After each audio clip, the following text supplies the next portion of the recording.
All right, we are back for season 5, episode 7 of How to Get Away with Murder. And I think this is the episode right before the season finale, so hopefully we get a further clue as to who died at the wedding.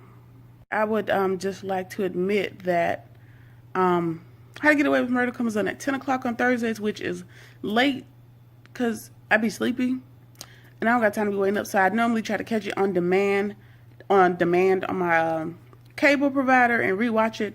So I'm trying to watch episode 6 because I realized my last review was episode 5. Episode 6 ain't on here. The only one on here is 7 and 8. So I guess I'm just gonna have to watch 7, and hopefully I can deduce from 7 what happened in 6.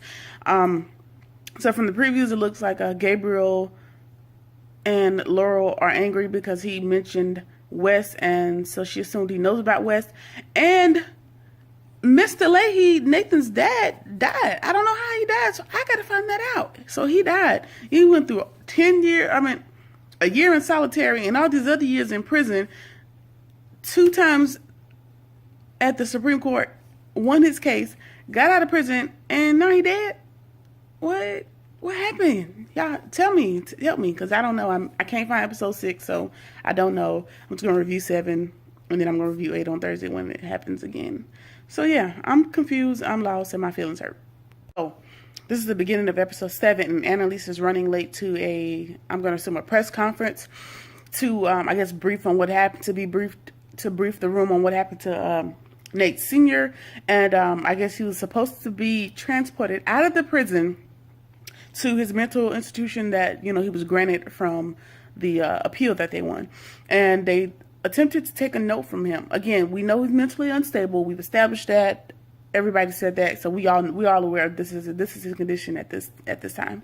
They attempted to take a letter from him, and he had a pencil in his hand and stabbed a guard in the leg with the pencil. And in response, the female guard got stabbed in the leg with the pencil. In response, the male guard shot him in the temporal lobe, the forehead, and instant death.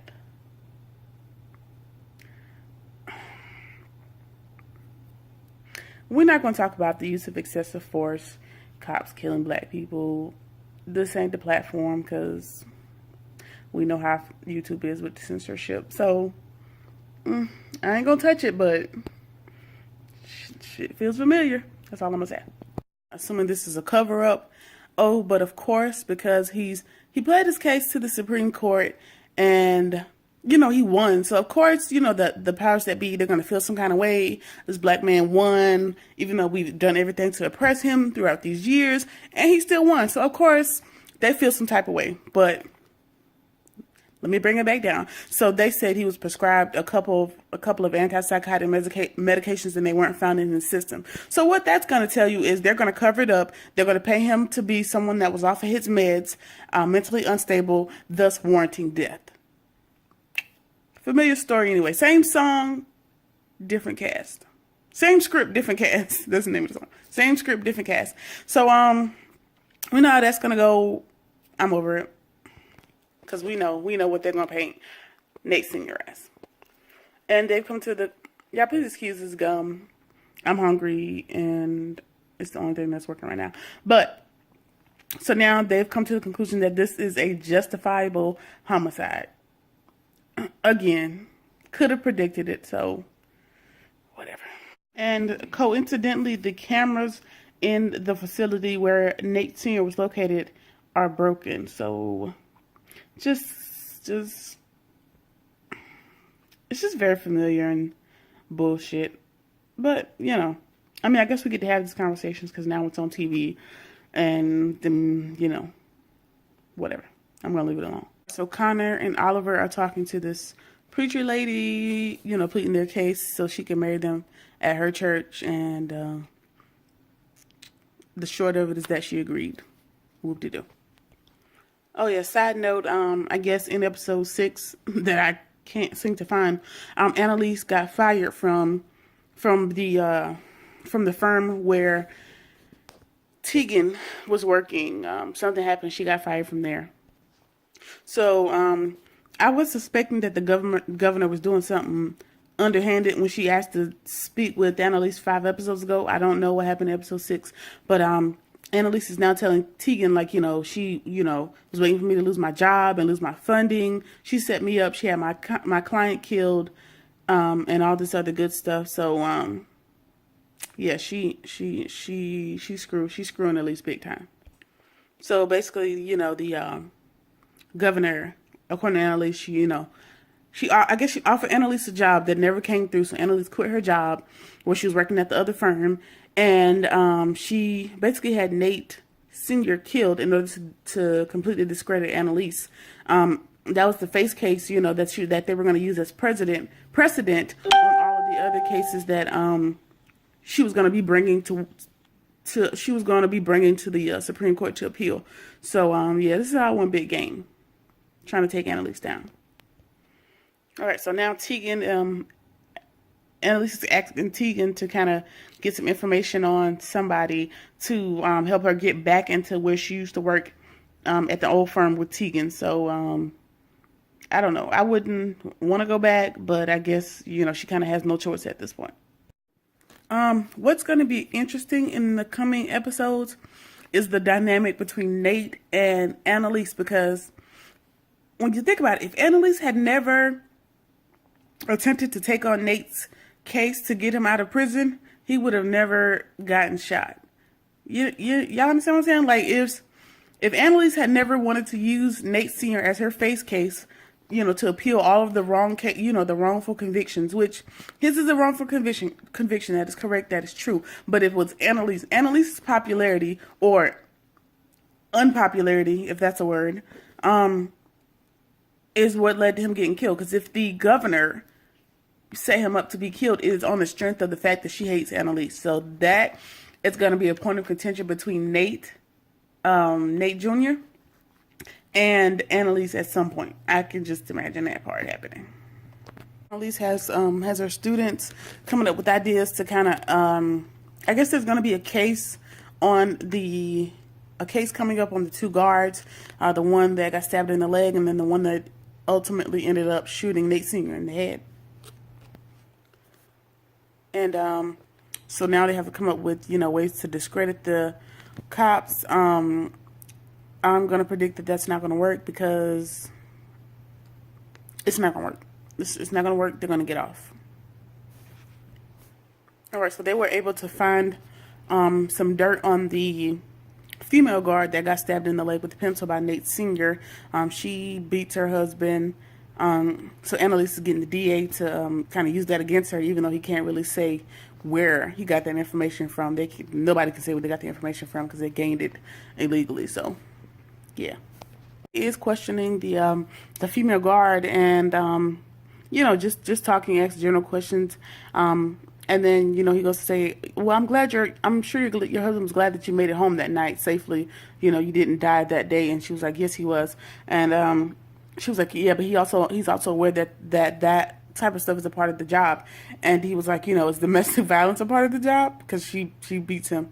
And she was like, no, what are you talking about? So he shows the jury the photo of her husband's face all beat up and bruised and bloody or whatever. And she was like, I had nothing to do with that, blah, blah, blah. But you can see that people in the audience are visibly affected. So what he's done is he has effectively created some type of reasonable doubt. But I don't know. I don't know if it's going to stick. Let's see. Okay, so the judges are deemed that line of questioning unreasonable. So they're moving on. Everybody's leaving the courthouse, and Annalise is telling the DA, hey, put me on the stand. I can attest to Nate Sr.'s state of mind and how he was feeling about things. And he goes, no, this is my case. I don't answer you. So that another plan has been shot down in the case where she's trying to prove that a cover-up took place. So I don't know. Now she has to go meet the governor. Yay. The Fair Defense Project, I guess, was the project that she was going to establish for Annalise, which she never planned on giving her anyway. She just wanted to, give her the false hope that that's what she was going to do. She told her that, because of the negative press associated with Nate Sr., blah, blah, blah, blah, blah, that the project isn't going to happen. And Annalise is like, well, what's the reason? And she tried to give her a political answer. And Annalise is like, no, what's the reason why the project isn't isn't happening. And, you know, she's still trying to BS Annalise. And she was like, you know what, I can't wait to take you down. So it has now become very personal, and Annalise is definitely going to get you. Either she's going to get you on the legal end, or you're going to end up dead. So take your pick. So now I think they're going to end up calling the guards in to escort her out because she threatening this lady, and they ain't got time. So they're still arguing. The secretary was like, you know what, I'm about to call security. And she was like, please do it, I will go. Annalise was like, please do it, I will go on live TV right now to tell everybody that you ordered a hit on my client. And she was like, no, I would never. The governor was like, no, I would never do that. Annalise was like, yes, you would, because you're very basic, and that's very basic behavior. It was very easy for you to paint that black man as a threat to that white woman. You guys have been doing it for years, and you will continue to do it. And she's 100% right on that aspect. Okay, so they're still going back and forth with this pissing contest of sorts. And she tells Annalise, you know what, you think you're smarter than me? And Annalise says, I definitely am smarter than you. And she was like, yeah, but you didn't realize that we do thorough background checks on everybody that potentially comes to work for us. And she was like, yeah, I'm aware of that. She was like, well, were you aware that we were able to find? Annalise was like, well, I have nothing else to hide. And the governor goes, yeah, that's what we thought too, but when we dug deeper, we saw your adoption paperwork. So I don't know if she was adopted or her baby that she thought was dead ended up adopted and somebody may have forged her signature. I don't know where she was going with that, but Annalise is, you know, kind of pissed at this point, and she's about to walk off. And she was like, you know what, again, I can't wait to take you down. And the governor goes, you've never taken on a governor. So, yeah, it's definitely on a popping. Lisa's house, asking her, like, you know, what happened at the meeting with the governor. And she was like, you know, I'm too tired to talk about it. I don't feel like talking about it. And somebody that Bonnie knows already told her, like, the offer was taken off the table from the governor. And Bonnie's like, you know, I'm worried about you. She's kind of looking at Annalise and sizing her up. And she was like, you know what, I'm worried about you. And she was like, are you drinking again? And Lisa's like, you know what, get out of my house before I throw you over the balcony. Blah, blah, blah, blah, blah. And she was like, if I was drinking again, Bonnie, I would tell you. So Bonnie's looking through all the trash cans and the cabinets, and she found nothing. But then she takes the trash bag out of the trash can. There's 3 empty bottles. Look like, I don't know, might be Jack Daniels. Could be. She might be a woman after my own heart. But 3 empty bottles in there. So Annalise is getting lit again. That can't be good for her. So Bonnie is like, you know, Annalise, you've been sober for so long, you know, you can get back to that place.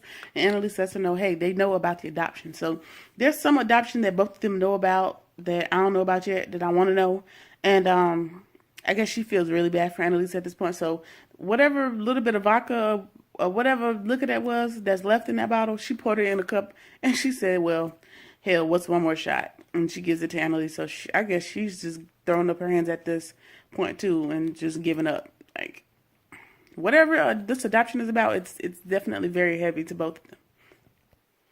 So Frank calls Annalise to kind of, I don't know what he was calling her for, but Bonnie answers the phone and he's like, you know what, I call Annalise, why are you there? And she was like, I just put Annalise to bed. And she over here telling Frank, Annalise is drinking again, so now he feels bad. I still don't understand the relationship between Annalise, Bonnie, and Frank. It's like, it's codependent. Like, they just cannot function without each other. And that is freaking weird to me. But anyway, yeah, that's weird. I don't know. And then so Annalise, you know, tosses and turns all night. And then she wakes up. She jumps out of her sleep in the morning. And she's looking for Bonnie. And Bonnie has put a list of AA meeting locations on a sheet of paper next to the bed with some headache medicine. Po Annalise.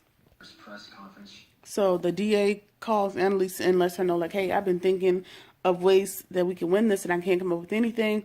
And, you know, I decided let's just go with your theory. Let's put you on the stand and see how it goes. And Annalise is surprised. She was like, oh, really?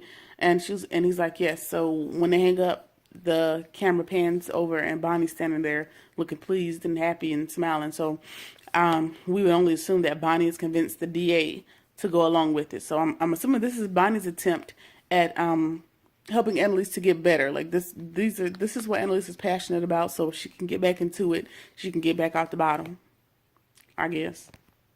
Is, you know, kind of cross-examining her. And she was letting them know, like, hey, Mr. Leahy how do we know that he really wasn't taking his medication?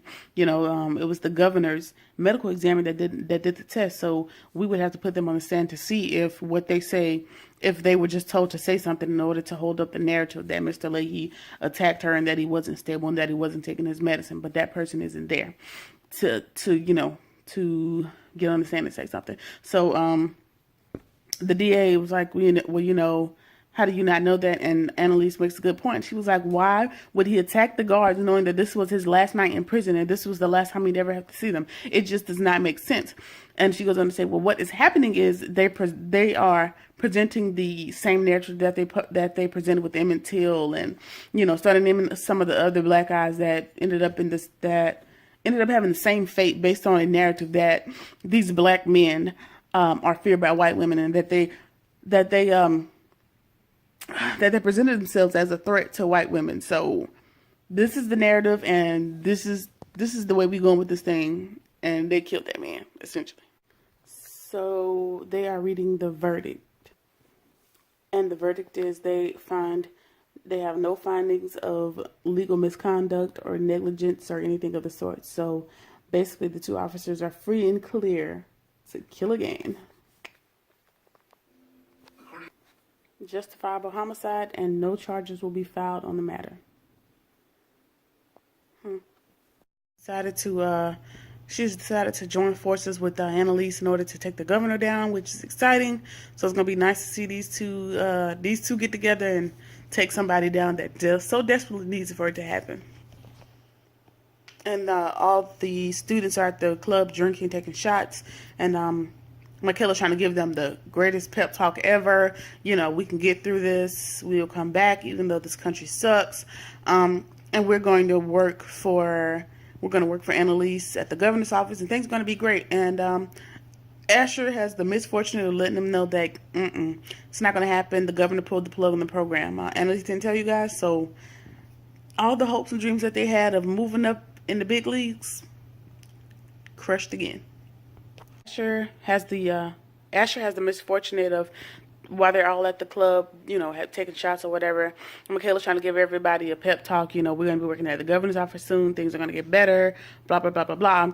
And Asher has the unfortunate luck of breaking the news to them like, no, you're not. The governor pulled the plug on that program, so it's not going to happen. So now those dreams are crushed yet again because of their association with Annalise Keating. Yay. So Tegan has given Annalise the ammunition that she needs to blackmail her old boss into getting her job back. But instead of blackmailing him, she lets him know, hey, this was going to be a case of blackmail, but I know how to fix it. I can fix all of your misconduct cases for you. So that might win some favor where she can get her job back and her funding and all that good stuff. So Connor and Oliver are leaving the club that everybody was at. And, you know, they're having a little moment about where to get married and blah, blah, blah, blah, blah. And they're making out outside in the alley. And some dude walks past him and is like, oh, get a room, F word. And Connor's like, you know, say it in my face. Say it again in my face. And I think the dude says it again or something like that. And he stone cold clocks him like he straight bamming. So now they outside in a street fight. And Oliver's just sitting there like, you guys stop fighting, blah, blah, blah, blah, blah. So Connor is beating the hell out of this man, and it's cut to commercial, but he might be dead. I don't think he's dead, but he beat the hell out of him. That's for sure. Michaela is tucking a very drunk Asher into bed, and as aggravating as they are, it's a cute enough scene. It's cute. He didn't want her to go, and blah, blah, blah, blah, whatever. So she's aware that Gabriel lives right across the hall, so she knocks on his door and is like, hey, I just put Asher's drunk self to bed. Keep an eye on him. And he convinces her to come in, and he was like, yeah, let me show you something. So someone took a picture of them when they were at the trial, and he was like, yeah, we look very good together. So his goal right now is to get Michaela to make him her +1 to the wedding. I don't know why he's hell-bent on going to this wedding, but he is definitely hell-bent on going to the wedding. And Michaela's like, I don't know you. And he's like, hey, get to know me at the wedding. So is he going to kill he might kill somebody at the wedding. Because he's been very mysterious and weird this whole season. So we'll see what that's about. So while they're sitting in there chopping it up, Asher, who we thought was dead asleep, is listening through the wall because, I mean, they live across the hall from each other, so I don't know how he's listening through the wall, but whatever. He's listening through the wall and, to see what's happening, and Gabriel goes in for a kiss, and Michaela's like, no, I can't do this. I'm abstinent, which I guess is some form of abstinent. And he was like, well, what does that mean? And she was like, it means nothing. And she goes in for the kiss, so I guess those two are going to hook up. Michaela hooks up with every damn body. Jeez, she's annoying. But, yeah, I guess they're going to hook up. So Annalise goes over to Nate's house, and he was like, you don't have to check on me. And she goes, I'm not here to check on you. I'm just here to tell you something. So she lets him know everything that she feels that the governor did to swindle her and to essentially get Nate Sr. killed. And she kind of lets Nate know, like, it's my fault that your dad died. They were coming after me, and he was just a pawn in that whole scheme. So Nate initially did not want her to keep fighting when he first got there. Once she told him about all of that, he's like, yeah, we're not going to let it go down. I'm here and I'm fighting with you. So it'll be nice to see how that happens now that they've joined forces and what's going to come of this whole governor situation. So Laurel and Frank are watching Michaela and Gabriel making out or whatever, and Laura was like, see, I told you this would happen. Gabriel is playing us, so you need to go ahead and tell Annalise who he is. So I guess somehow Laura already knows who Gabriel is and what he's all about. And Frank is like, she's not prepared to hear that just yet. And Laurel, as she does in true Laura fashion, gives him an ultimatum. If you don't tell her, then I'm going to tell her. And then Bonnie walks in to tell her what. So yeah, now we're cutting to the wedding, so let's just get a glimpse of what else is going to happen next. So we cut back to the wedding where Bonnie is standing over somebody's dead body.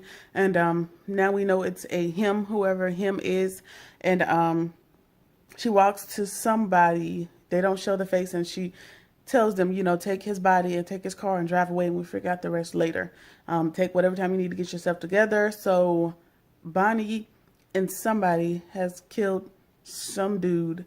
And now they have to figure out what to do next. So we got one episode left, so the last second of the last minute of the last episode is when they're going to tell us who's dead. And then next season, we'll figure out how they ended up dead.